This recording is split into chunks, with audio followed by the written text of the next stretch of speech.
Hello, hello, hello, friends. Welcome to the podcast where we simplify everything about mental health. Just kidding. But here's what we are going to do. We're going to sit down together, a licensed mental health professional, that's me, and a regular old Joe, as my husband Garth would describe himself. We're going to talk about the nitty-gritty of EMDR, some nervous system mapping, how couples can help each other heal, what's healthy parenting actually look like, maybe a little bit of good old banter mixed in. All with the goal of making mental health a little bit simpler for you. Quick note, because my lawyer says that I have to, I'm a therapist, but not your therapist, unless I am. Even if I am, this is still just a podcast, okay? Now have a good listen. Hello, friends. Thank you for joining us today. I am here with Garth. Surprise, surprise, everyone. We are continuing to work on our What Are the 8 Phases of EMDR series. We are on phase 6. Can you believe it? Woo, woo, woo, woo, woo. We have 6, 7, and 8 left. Phase 6, body scan. The mind says it's fine. The body says no. That's why we do the body scan. This is fresh on my mind because we just stayed in an Airbnb this weekend, but any time that we are doing any sort of double check, right?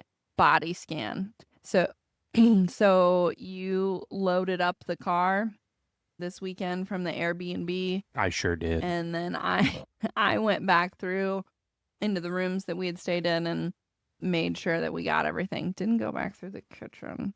Left some more stuff. But did go back through the rooms that we were staying in to do a double check. I think of the body scan as a double check. Okay. We have said in earlier phases that this target is clear, but is it really? So we're going to talk about that today. Before we do, Garth. Oh, boy. Are you ready? A little bit of pressure. A little bit of pressure for the Banter. Bant question of the day. Okay, the Bant question of the day is... describe your perfect vacation. Ooh. Okay. So, this is important to me. Differentiating between a vacation and an experience. Okay. I think especially as parents, because I don't think this is true for everyone. Language is different for different people. As a therapist, I think it's important to know that. But for me, vacation means relaxing. And not necessarily that we don't do anything, but that in having these different excursions and things, like if we're going to an all-exclusive, or an all-inclusive, that it's like low pressure. I'm not running from one thing to another. An experience is we're going to a place to learn, to an experience. When we're going somewhere new with our kids, it is an experience. Yeah. Period. I'm going to have a great time. Mm-hmm. The kids are going to have a great time. You're going to have a great time. It is not a vacation. Okay. So That was so long-winded. Yeah, and you haven't even begun to answer the question. I haven't. Oh my goodness. That was all just context before you get the answer. Context before the answer. Okay, so it was context to say, I am very good at being imaginative with some things. I'm not with vacations for some reason. That's interesting. So I'm going to go with my favorite vacation, and that was the Dominican Republic with you. That felt the most legitimately relaxing.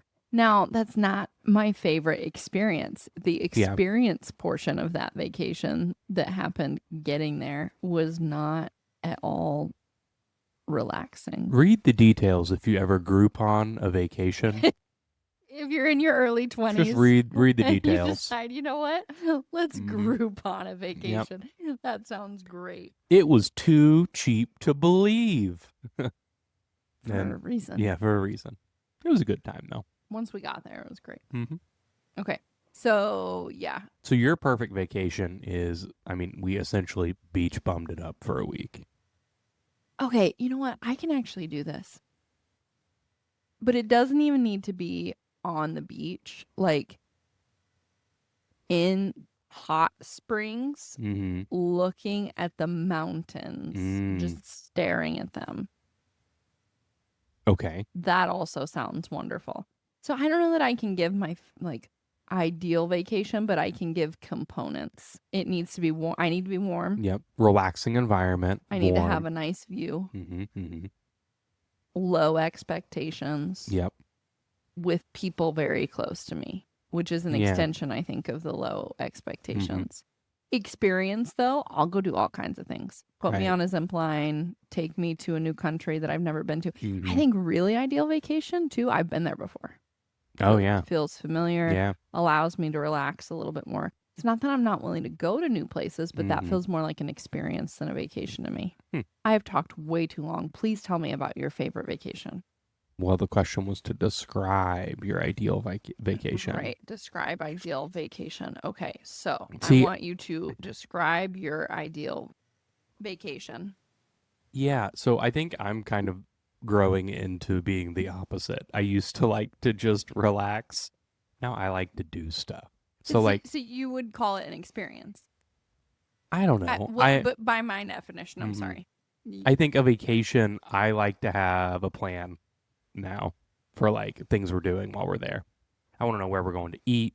I want to know what activities we're doing. I've noticed this about you. You want to pack in as much. So maybe we even call them both a vacation, but it's a leisure vacation and an experience vacation. Yeah, because I can enjoy a leisure vacation too. Yeah. But I also, I don't know, this stage of life where with the kiddos, it's like we go on a vacation and I want to see my kids do as many things. You want them to have as many experiences as they can. Yeah. You don't want to just go chill. And I mean, chilling, a nice mix is the best, right? Also, whenever you can do a little bit of both. Kids don't chill. Like, it doesn't matter if you have to, you don't have to have a plan, but you have to just accept, like, we're doing something, whether you're at home or on you can't just vacation. Take the day to sit at the beach. Right. Well, but you can if you bring toys to the beach and you have a plan for the beach and you pack lunch for the beach and Okay, so what's your ideal? We've now been going for 7 minutes. I mean, I guess my ideal would be some combination of a place where we can do lots of experiences. And for me, that could just be like fishing or being out on a lake, in a boat or something like that. It doesn't have to be elaborate. It doesn't have to be elaborate, but just something to do and then a mix of like time just with you. If we can have friends or family that the kids can go hang out for a little bit and we'll do the same for their kids, and kind of get some quiet time with the grown-ups is nice too. I would agree. That would be my ideal experience vacation. Yeah. Yep. I gave my ideal leisure vacation, but I share the ideal experience vacation with you. Okay. Moving on. I should say really quick, we do have 1-year-old with us. Oh boy. We'll see how it goes. She's done great so far. Mm-hmm. She's munching on a snack and we'll see if she makes it through the whole podcast. Yeah. All right. But if you hear her, hear her. She's there. Yep. Okay. So body scan is exactly what it sounds like. We are doing a body scan. We are prompting the client. I am prompting the client as the clinician to scan their body from head to toe. For any really residual tension, we are finding where trauma is still held. We are processing that remaining activation. The goal is to completely clear out the trauma response. And you say where trauma is held. Yeah. I've recently heard of this experience where I guess it's called like getting your jaw released. And there are people who like carry around tension in their jaws and they don't even really realize it anymore. And it's almost like a chiropractic technique where they like pop their jaw and release all this tension. And it's supposedly like earth shattering for people who are like, holy cow, I had no idea I was that like tensed up all the time. Is that what you mean by like finding where trauma is still held? Yeah. So thank you for asking. We could really get into a rabbit hole on this, and we're not going to completely go down that rabbit hole, that rabbit trail. But the most basic way I can explain it is that there are 2 different ways. Whenever people are saying you're holding trauma, first, there is something anatomical that is happening in your upper spine, in the cervical area of your spine when you experience chronic trauma. Okay. We've actually gone into that in our chiropractic episode. So if you wanted to listen to that episode, you could get more into the nitty gritty on that. Yeah. And then there are also ways in which trauma experiences create body responses in the rest of our body. So I'll just share a personal experience I've had with EMDR rather than giving an example of how it can often show up in clients. I've seen this show up for clients as well, but I had an experience where I was desensitizing and reprocessing a memory where I had wanted to say something that I didn't, and I had the body sensation of like having a lump in my throat. Oh, okay. And so there, again, if you've experienced chronic trauma, you're going to have like anatomical changes to your cervical spine. And again, you can go back to our chiropractic episode and learn more about that. But there are also body responses that show up like that often in session, like the body response that I had, which was, there was something that I had wanted to say in this memory that I was working through. And it manifested as like this feeling of there being a lump in my throat. Now, I was going through training at the time. And so one could say, well, you had an idea of what should happen. And so that idea was then in your mind. But I have clients all the time who have similar body reactions and don't know that that's something that comes up often. Which again is why I'm sometimes, in the last episode I had said, like, I'm sometimes hesitant. I'm not going to tell you as much. Yeah. Yeah, because I think that I don't, it's not that I'm trying to pull anything over on anybody. I know that EMDR as a client for me has become more and more difficult because I am more and more cognitive about it. Because my just knowledge of it is deeper and deeper over the years. Clients don't need to put themselves in that spot. Right. They don't need the deep cognitive knowledge. And so then let's not place that on them. Yep. That makes me think, I wonder about an episode in the future, maybe a page on the website, some sort of resource that gives almost like maybe I can just find a good meta-analysis of studies that just give study information. Yeah. What I'm thinking through is like, if I'm imagining myself as a parent knowing nothing about EMDR and we're going to send one of our kids to EMDR, what would I want to know about it? Yeah. And creating that resource for people so that they can feel confident that this is an effective form of therapy. It's a research-backed effective therapy. Yeah. Right, without really having to dive into its mechanisms on their own, especially if they're the client. Yeah. Right now, I'm just sending people to EMDRIA. But if we could create EMDRIA is great, but there's not necessarily one like... Not like a one-pager, a quick sheet. Yes, I'm looking for a one-pager. Factual research-backed information, but yeah. Can you get on that for me? Oh yeah, I'm on it.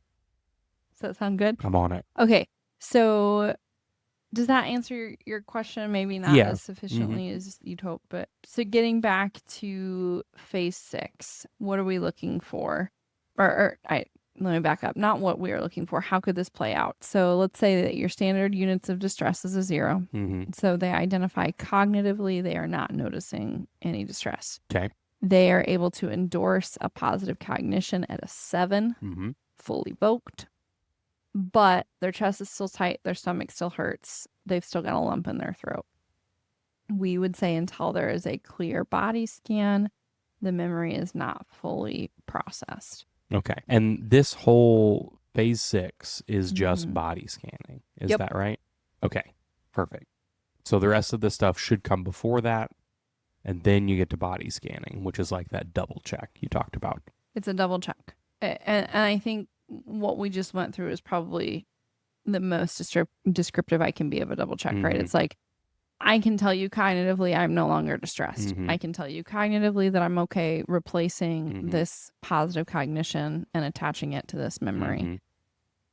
And we just did this double check and look at all the stuff showing up in the body. Right. And so now we need to do something about that, because if we skip it, somatic symptoms are going to persist. Triggers are going to persist at the body level. The processing is not complete. the client is going to be able to know they're safe, but not feel safe. Right. Some people come in already here. Okay. Where they... So they will like Right. cognitively tell me, I am not that so let's say that they had a car accident, right? And they're like, the idea of driving does not bother me. I can sit here and tell you everything about the accident and I'm good. But I'm telling you that whenever I went to get in the car to drive to the grocery store yesterday, that all of a sudden I came to a stop sign and my accident happened at a stop sign and I was having like full body sweats. Yeah. Right. Yeah. So like sometimes people come in and it's a very somatic experience for them with very little cognitive reactions accompanying the somatic experience. Does that make sense? Yeah. So that can happen and then it can look like it's just like quick, smooth sailing and you get to the body scan and it's like, whoa, there's still a lot going on here. Yep. Okay, so what does it actually look like? You're bringing up the original memory and the positive cognition together. You're closing your eyes and scanning your body from head to toe, noticing any tension, tightness, discomfort, unusual sensations, anything that's not just like neutral status quo. Client scans slowly. We are looking at head, neck, shoulders, chest, stomach, arms, legs, anything that they notice, even subtle sensations count. If a sensation is found, we're going to focus on that sensation and we're going to work to desensitize that sensation. We're going to continue BLS until that sensation clears, shifts, or resolves. Now, obviously, we can't continue BLS, which is bilateral stimulation. Yep. We can't continue BLS into just like the foreseeable future. And so there are some things that we can do that we won't dive into today if things start to get stuck. But I've said this before. I use this analogy for lots of different reasons, so it can get confusing, but it's another way that we're weeding the garden. We've gone in and we've taken out the majority of the stuff. Now we're going back through and we're like getting the little guys and making sure that everything's clear. So whenever we get what we call a clear body scan, everything feels neutral and comfortable. There's no like residual activation anywhere. We then we've gotten to a place where like the body, the cognitive stuff is aligned, or I'm sorry, the mind, the cognitive stuff is aligned with the body. Okay, so to wrap up, and I'm going to be wrapping up solo because as I said, our 1-year-old was joining us and she needed daddy. So as we're wrapping up, I want to summarize what this phase is. And really, this phase is the wrap-up phase. In phase 7 and 8, in phase 7, we are closing.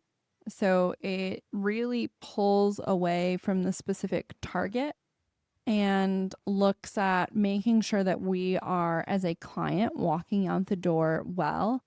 And as a clinician, making sure the client's walking out the door well. And then phase 8 is looping back and making sure that the work that we have done on this particular target has sustained. So this is really the last piece of addressing this target specifically in this session, if that makes sense. It is, as we described earlier, the second check or the last go around to make sure, are we really in all clear here? And it provides a safety net for us to ensure, okay, we've done what we intended to with this memory, and now we are able to move forward effectively. So phase 6, like all of the phases, is important. It has an important role. Sometimes you will get to phase 6 and the client will be able to confidently declare that they do not notice anything in their body that is uncomfortable to them. In fact, they're experiencing some like warmth in their chest that feels good, like the sun hitting them when they're outside, or, some sort of positive attribution. And we can reinforce that just like we would with BLS and earlier phases. And then obviously if we're noticing something that is distressing, just like we talked about earlier, we would work to desensitize that somatic distress. Okay, so I think this gets us to a point where we can wrap up well. We will be back next week with phases 7. Or I'm sorry, not phases, plural, with phase 7. And then we're on to closing with phase 8. So thank you guys so much for listening and walking through this series with us. We have never done a series this long, and it's been good. The EMDR individual phases are something worth giving this much time to. So appreciate you. Also, if you want to wait for all of these to come out, I think this would be a good binge time. So, if you haven't heard the first phases 1 through 5, go back and listen to those, because this is really something that should be kind of digested all together. Thank you so much. We hope you enjoyed your listen, and we'll chat with you again soon. Bye-bye. Well, that's all, folks. Please see our show notes for ways to connect with us, or go give us a follow on Instagram. You can find us at Simply Mental. If this episode resonated with you, send it over to a friend. Give us a 5-star rating, subscribe, download, all the things the cool kids are doing these days. Thanks for having a listen.